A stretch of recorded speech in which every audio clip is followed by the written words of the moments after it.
If your teen keeps breaking the same rule over and over and nothing you try is working, this might sound a little harsh, but your teen is not the problem.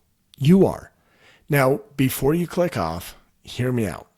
Most parents think they just need a better consequence, a stronger punishment, more control. But that's exactly why nothing is changing. You don't have a behavior problem, you have a boundary problem. And until you shift that, you're going to stay stuck in the same cycle. In this video, I'm going to show you exactly what that means and how to fix it without more yelling, without more punishments, and without more power struggles. This podcast is actually in response to some fan mail that we recently got. And basically, it talks about a teen breaking the same rules over and over. And if your teen keeps breaking the same rules, you don't have a behavior problem, you have a boundary problem. So we're going to talk to that a little bit today. Courtney pointed out we just did an episode on boundaries, and turns out she's totally right. First time Course. in her lifetime. Uh-huh. Anyways, it's okay because boundaries are an area that parents and teens are both really struggling with. And that So, will always be moving. They'll always be shifting. You set boundaries and think some things will work, some things might not work, and you're gonna have to adjust boundaries. It's fluid. It's something that you will always be working on. yes, 100%. And like something that worked last week or last month might not work anymore this week. Like things change, and that's okay. Mhm. So I'm not going to read the whole thing. I believe that I will go post these on the fan mail. So if anyone wants to go read them, they are long, but it gives you a lot of information too. So part of what this mother said is my 16-year-old keeps taking my car. He doesn't follow consequences. He's grounded, but he keeps doing it. He's failing classes. He even said, "What are these punishments supposed to teach me?" Mhm. Yeah, that's a really good question, teen. I'm glad you asked that. Moms, if your teen is ever like, what are these punishments supposed to teach me? It must Explore not that. be feel like a punishment then. Yeah, it might feel like just the cost of doing business. Like, Yeah. I'm going to go have fun with my parties, or with my parties and my friends. I'm going to go have fun. And the cost of doing business is I'll be grounded for the next 2 weeks. And sometimes teens are okay with that. And so we'll talk about that. Another thing that she said, though, is my 11-year-old is so disruptive at school, they want me to come sit with him. He says he didn't do anything. He gets angry, curses, threatens not to go to school, and this cycle just keeps repeating. Now, fortunately, these they're two very different problems. They have a different face, a different name, but they stem from the same root. And this is one of those areas where I'm going to say something that might be controversial, but this is not a behavior problem as much as it's a boundary problem. And the reason I want to frame it that way, I'm not saying don't worry about your kids' behavior. Just let them do whatever they want. Let them walk all over you. That is not what I'm saying. What I'm saying is, as a parent, you have less control over your teen's behavior than you have over boundaries and how you uphold a boundary. And so, the goal of this podcast is to really help you shift your focus away from the things outside of your control, like your teenager, and into a realm of what can I control. Courtney, before we dive in too deep, is there anything else that you want to share? Anything top of mind that you want to say? No, I mean, it sounds like there's a lot going on. No, I'm anxious to get started. Yeah. And I would say most parents kind of think along these lines. If I could just find the right consequence, then my teen will stop this behavior. And that is flawed thinking because you're looking to an outcome of is my teen's behavior changing? One thing, real quick, before we get too deep into this, Courtney and I both know the person who gave us this fan mail. And we want you to know we love you. We think you're awesome. And nothing in this response is meant to hurt any feelings. It is meant to empower you. Yes. One of the questions that I like to explore because I get parents all the time that are like, we've taken away all my kids' privileges and he's still failing his classes. Obviously, consequences don't work. And the problem is, you are focused on an external factor, something that you cannot control, and you're judging the success or the effectiveness of your boundaries, your rules, your consequences based upon something that is outside of your control, whether or not your teen changed. And for me, I feel like it's more effective to judge the value of the boundary, consequences, any of that on things within my control. Is that something I can actually follow through on? Is that something I can actually do? If so, it's a pretty good start. It could be a good boundary. Is it something that I feel good about? If so, awesome. That's probably going to be a pretty good boundary. At no point do I think, is this going to change my team? Because that's irrelevant. Like your team could literally jump out the window and run away and join a circus. If we even still have circuses, I don't know. I feel like they've kind of gone away. But there is so much outside of your control. Stop enforcing boundaries to change your team. Enforce your boundary to help inform you and support future you in how you're going to handle a tough parenting moment. So just to clarify, I mean, I get what you're saying, but when you set a boundary, it's if my teen does A, I will do B. So if your teen continues to do A and B is enforced, but A is still happening, then what? Do Yeah. you need to readjust the boundary? Because at some point you're hoping that your consequence changes, maybe not the behavior. Well, I guess the behavior. I hope that they would make a different choice. So if your boundary isn't effective, I mean, there has to be some weight, right? To A and B. Let's I feel like we could make this a little bit clearer and take it to a deeper level if we actually apply it to a real life situation. Okay. You love it when I throw you under the bus. So Oh, here you go. Speed bump. it's a Courtney, big bump. if your teen steals your car, Oh, if you A, hmm. I will B. What's your B? And then Oh, I want you to ask me, but I threw you under the bus first, so you have to answer it if my first. teen stole my car, I don't even know what I would do. Like I dare him to do something like that. If he I stole my hope he's listening to this podcast and he's like, mission accepted. he'll be like, "You talked about me last time." Let's see. I mean, I'd have to stew on that one. I guess it would depend on a lot of factors. If he stole it to be sneaky, if I knew he was wanting to go somewhere and didn't, I think it would depend on a lot. But there would Okay, definitely be some heavy consequences. ask me. I'm Okay, going yeah. to Okay. hit this one out of So the what park. happens? You should have not backed that bus up. Ben, what would you do if your teen stole your car? What would you Well, do? yeah, first thing, privileges gone. Like, and if I've never had the privilege versus rights conversation, that's one of the first conversations we have.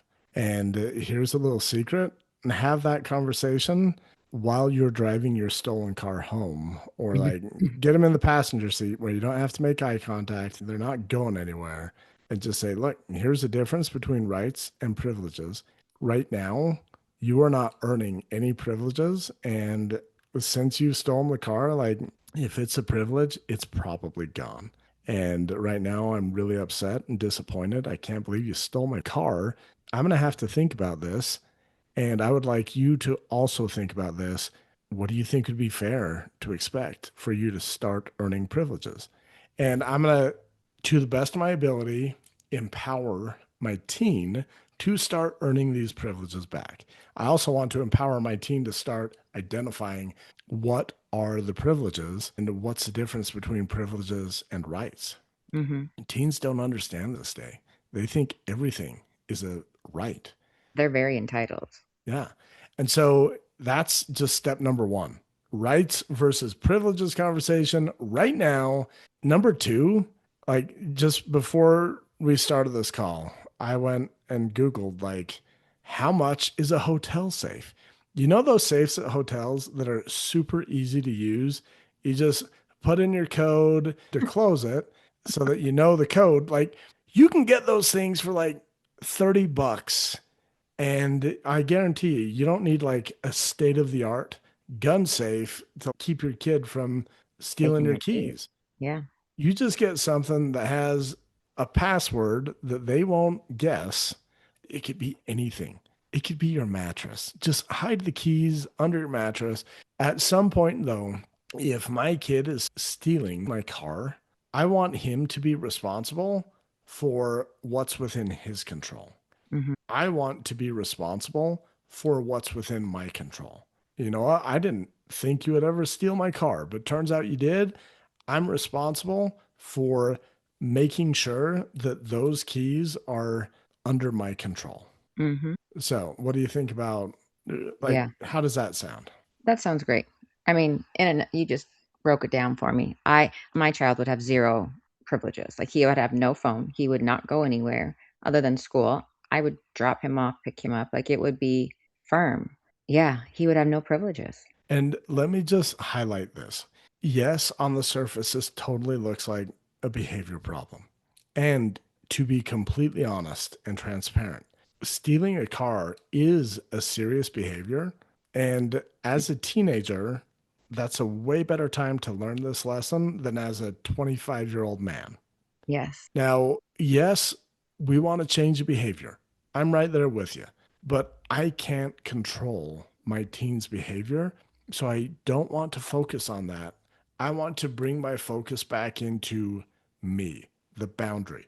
How am I going to react? How am I going to respond? What can you control in this situation? Yeah. Yeah. And here's the beautiful thing, you're going to try and control what's within your control. And if your teen is anything like these teens, like we know this lady who gave us this comment, I know your teens are going to push back. My teens would push back. Hmm. Your teens are going to do a pretty good job of showing you what is within your control and what is not within your control. Like recently, me and my second oldest kind of got into a disagreement, and I was like, well, you can't have your phone. He's like, well, come and get it. He didn't use those words, but this is basically how it went down. And guys, I'm 245 pounds. I'm lifting weights with a bunch of freshman football players. Like, I can take my 17-year-old son easy. But If you catch him. true, Mhm. he was sitting on I'm the glad you couch didn't last tell week. me that before this podcast. Oh gosh. So the thing is, like, I had to ask myself, what's within my control? Can I control whether or not my team gives me his phone? No. Can I control whether or not I go wrestle him and take it out of his hands? Yes. Is that the parent that I want to be? No. So what can I control here? I can just go have your phone shut off. You'll just have a device with games on it, but no access to the internet, no access to data. When your teen pushes back, that isn't a behavior problem. That's an opportunity for you to reevaluate what's within my control. And it just brings back that same question. If you A, I will B. What is that? Like, if you refuse to give me your phone, okay, what can I control? I'm going to turn off your data. So the goal here is not necessarily to change your teen's behavior. It's not to find the right secret consequence that'll make everything work out, that'll make your teen follow all of your rules. The goal is just to see it for what it is. Like every time they get into defiance and they won't do something, that's just data. That's helping you understand, oh, this is what they control. I need to focus on what I can control. And who do I want to be in this moment? Yeah. Can I let you in on a little secret? You can shut off their data, but as long as they're connected to Wi-Fi, they can still do everything. Oh, yeah, that is true. So it might not be the worst. You might have to wrestle him for that phone. Well, here's the thing. Not only can I shut off his data, but I can also change the password to our Wi-Fi to one that he doesn't know. Okay. So at home, but other places he can still do it. I mean, it just makes life a little bit harder for him, but yeah, I mean, it'll still sting. Yeah. Well, and here's another example. I did not grow up in an Amish household, but sometimes it felt like it. Guys, part of my goal on this podcast is just surprise Courtney. And she's like, I have no idea where this is going It's now. just But I some of the remember things you say. my parents being like, Ben, you can't watch TV and you can't play video games. And I'm like, okay, can I go play at my friend's house? They're like, I guess so. As long as you play outside. Okay, we'll be in the backyard. And these guys live kind of across the street from us. So I knew to say we're not going to be in the front yard because they'd be able to see I wasn't there. We'll be in the backyard. And guess where we really were? In the basement, watching TV, playing video games. Like, I know I can't control my teen outside of my house, but Yeah. here's the thing, I can control his access to a car. The keys to his car fit in the same safe that I could put the keys to my car in. I can control the Wi Fi password. I can get it down to the point where it's like, look, if you don't want to follow the rules and you want to go somewhere else, that's fine, but you're going to have to walk. It's not like, here's the thing, you don't want to get into a power struggle. You just want to identify, oh, this is what I can control. You want to empower your team, make your own decisions, make decisions that suck. That's fine. But if you blank, I will blank.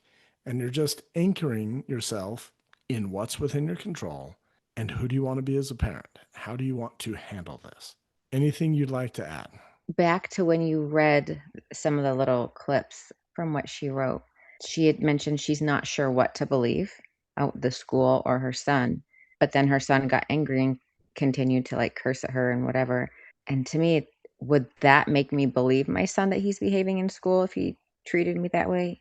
I don't know. What do you recommend in that situation? I feel like some of these are challenging, and I know they're about boundaries, but maybe I just need examples of what boundary you would set in that situation. Yeah, that's a good question. Way to throw me right back under the same bus. Beep, beep. So the thing is with the school one, number one, if your teachers are saying your kid is not behaving in class, like I grew up in a different age, it didn't matter what I said. My parents, for some reason, were on the teacher side. I feel like in today's world, no matter what, our parents are on the kids' side. And they shouldn't be a lot. Yeah. Here's the thing. I like to work on like the evidence that's here before me. Like, hey, your teacher says you're being a butthead in class. And then the teen or your teen, or in this case, an 11-year-old starts yelling, threatening, calling you names, denying everything. Yeah, but you're yelling, you're threatening, you're calling me names, you're kind of being a butthead. So right now, your teacher claims you're being a butthead. You're being a butthead. I believe your teacher. Let's have a rights and privileges talk.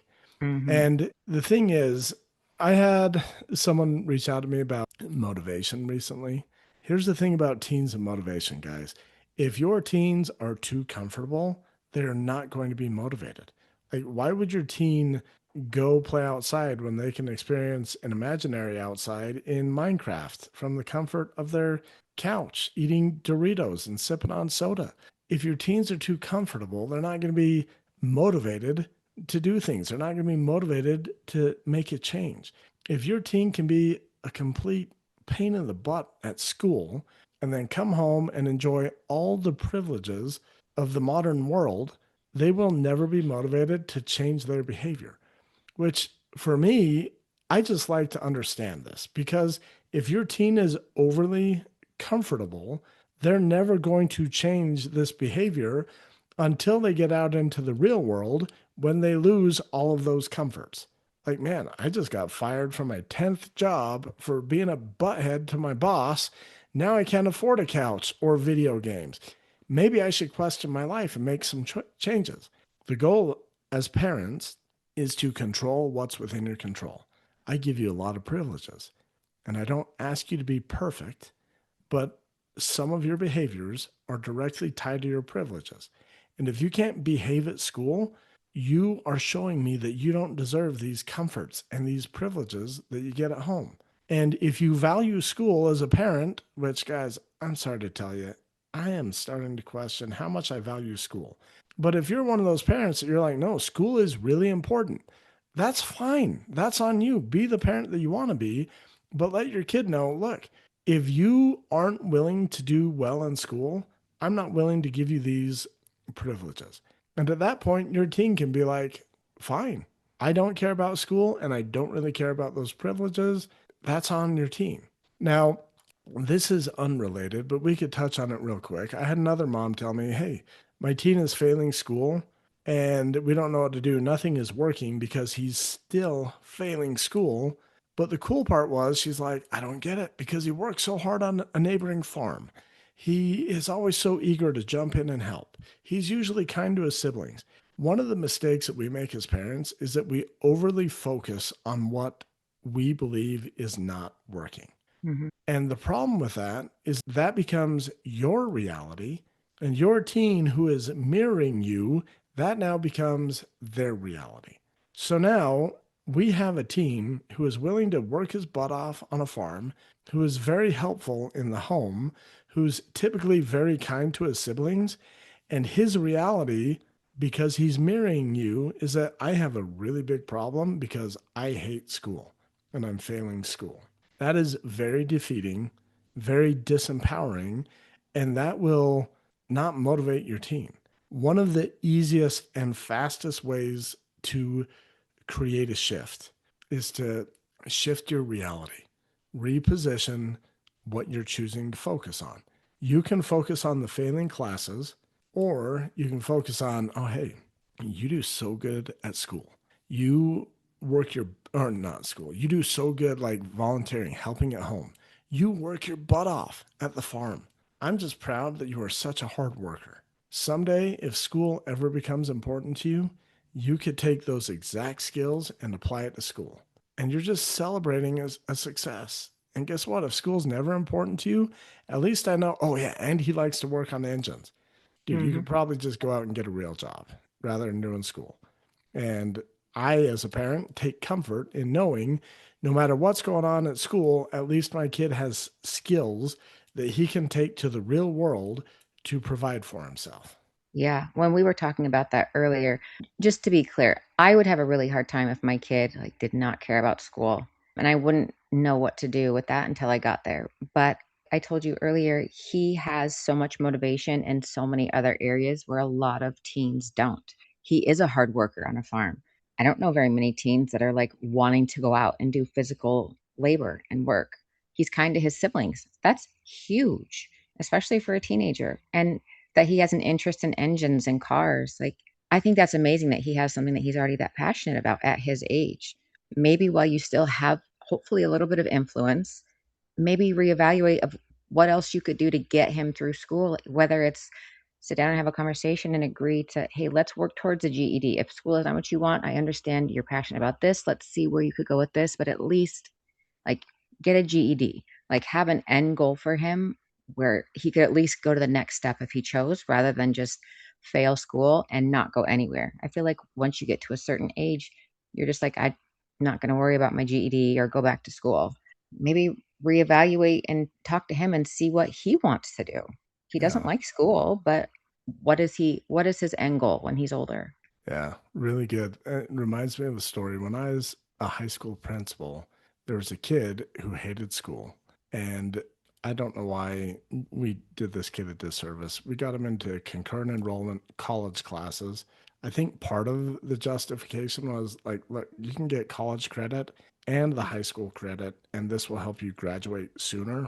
Anyways, just really struggled in the college classes, was ready to be done. He ended up getting into an auto mechanic type course, not at our local college, at our local trade school. And he was talking to the guy teaching the auto mechanic thing. And basically, the kid was like, man, I wish I could do this all day. Too bad you have to graduate high school to do this. And the guy's like, no, you don't have to graduate high school. Just go get your GED and you can take all these classes. All they require is the GED, and then you can get into the area, the workforce. Like you can start going out to other places. Like there's a big training somewhere in Chicago, like that is like respected all over the world. And this kid's like, yeah, I would love to do that because then I'd have these certifications and I could work on these type of problems. And the thing was, the kid just was on fire. He's like, yeah, I'm dropping out of school. I'm going to take my GED. I'm going to get that done in a week. And then I can be a full time student at this trade school. And then I like, that's not a problem. That's empowering a teenager. And here's the thing, he might one day find out, man, I wish I would have finished school so I'm not building cars. Yeah, that's what happens in life. But you can always manage what's in your control and move forward. Mhm. Okay, this episode is getting a little bit long. We've gone from like different little points. Here's the bottom line.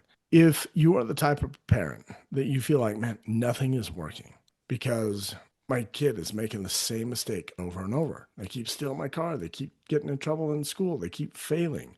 I want to invite you to do what seems counterintuitive. Stop trying to fix your teen, stop trying to change their behavior, and really start to explore internally what is within my control. What can I manage in response to my teen's behavior? Like if your teen is stealing your car over and over, go buy a safe. You can get one for like $30. That's empowering. When you take that first step, you're now no longer living in constant reaction to your teen. It's just like, oh, if you're going to be the type of person that steals cars, I'm going to be the type of parent that puts my keys in a safe. That's empowering. You're now focused on you and who you want to be. And the next thing that I would invite you to do, and this could be challenging, like with the car stealing thing, man, this one is way more challenging for me. The experience that we told you about with a mom that's like, yeah, my kid's failing school, but he works so hard. I'm like, your kid is doing so well. Like he's working hard. He's got real life skills. But the same applies to the young man stealing cars. If you are the parent, doesn't matter what end of the spectrum you're on, I guarantee you your teen is successful in at least one area. And if you can do the work, and again, it might look like you're focusing on your teen, but the whole goal is to focus on you and be the parent that you want to be. Be the type of parent that can, yes, we can acknowledge our teen's failures, but be the type of parent that can also see where your teen is winning at life. Because if you can't see that, your teen can't see that, and they're probably going to feel like a failure.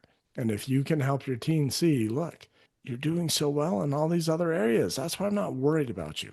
Now your teen isn't identifying as the problem, and it helps them move forward.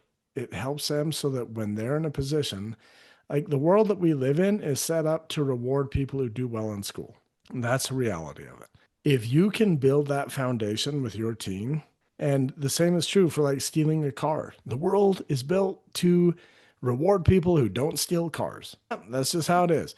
If you can be the type of parent that can connect with your teen as they are, where they are, when your teen runs into the world and is like, oh, hey, turns out I don't want to be the type of kid who fails classes, or I don't want to be the teen that's stealing cars because it doesn't benefit me. They now have someone who they can turn to and get support from because you were able to connect with them before they were even motivated to change. Okay. Anything you'd like to add, Courtney? We should probably end and let these good people go. Oh, we can let these good people go. That was a lot. Guys, you have access to fan mail. If you have any questions, go hit the fan mail button. We'd love to hear from you. We'd love to help you. I do want to leave you with this. Recently, I have completely revamped the Parent Trap quiz. All of these parents that we've talked about are falling into one, possibly more, of the parent traps.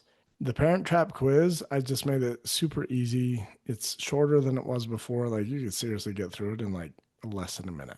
If you're wondering, why am I falling into the same trap over and over with my teen? Go take the Parent Trap quiz. You can find that at benpughcoaching.com/parent trap quiz. It's completely free. It'll take you less than a minute, and it's going to help you finally realize why is nothing changing. So go check that out, and we will see you next week.